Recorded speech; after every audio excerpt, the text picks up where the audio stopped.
Welcome back to the Jacked Racing YouTube channel. We're back in the shop after our weekend at Citrus County Speedway.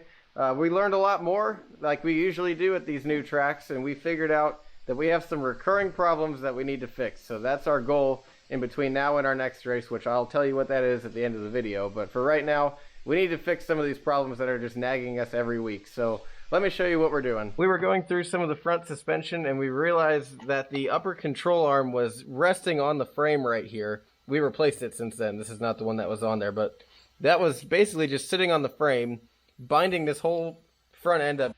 You can see right here, we put some tape on this shock to see if it was going to rub on anything, and it sure did. And you can also see that this little marker right here that we have set up barely moved down the shaft. So this thing was so bound up, that's as much suspension travel that I had all weekend. So basically I had no front suspension when we were racing at Citrus this last week.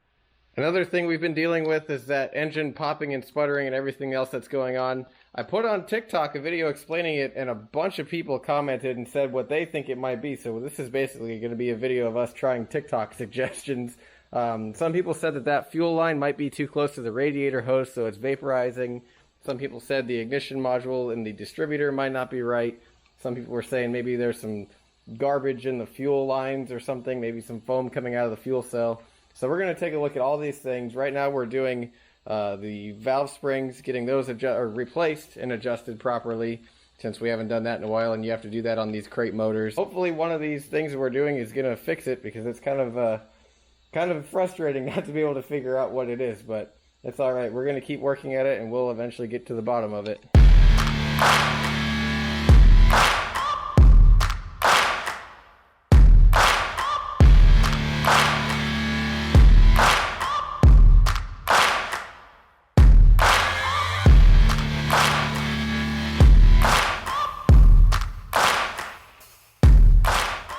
Now that there's some more light, I can show you a better view of that exhaust pipe that broke. You can see right there where it connects to the header, the collector, I guess. It just broke off.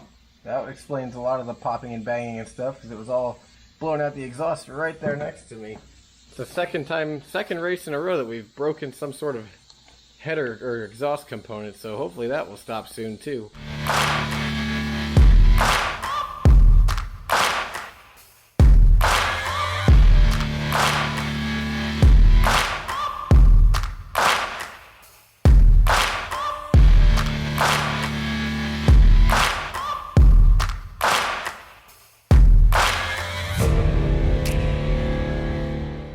Alright, we got all the new valve springs put in, we adjusted all the valves, we got all the spark plugs and wires hooked back up, so now it's time to see how it runs, which means we can come in here and make some noise.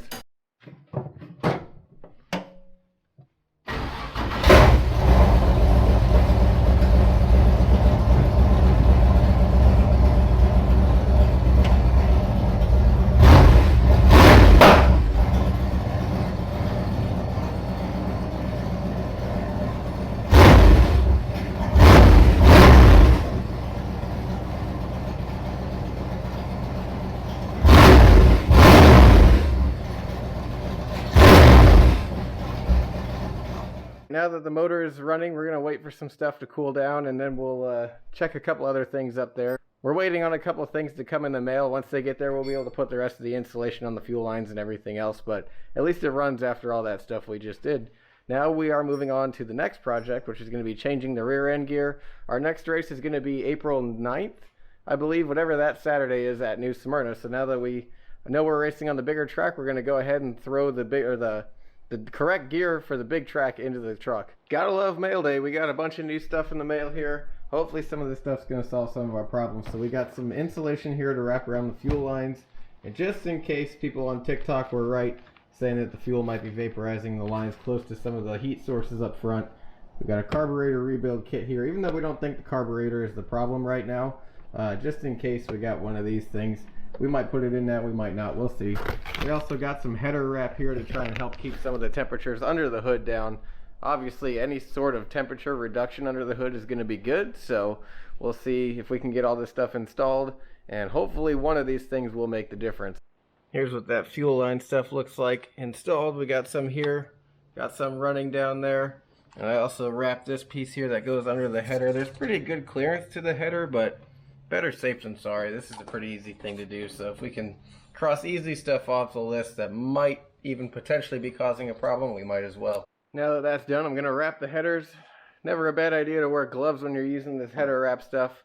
It's really fibery. It's like fiberglass, kind of. I don't know what it's actually made of. Maybe it is. Someone can tell me in the comments, but it makes your hands really itchy. So I'm going to go ahead and wear gloves because even that little bit of fuel line wrap made my hands itchy. So not going to make that any worse. Just wear gloves.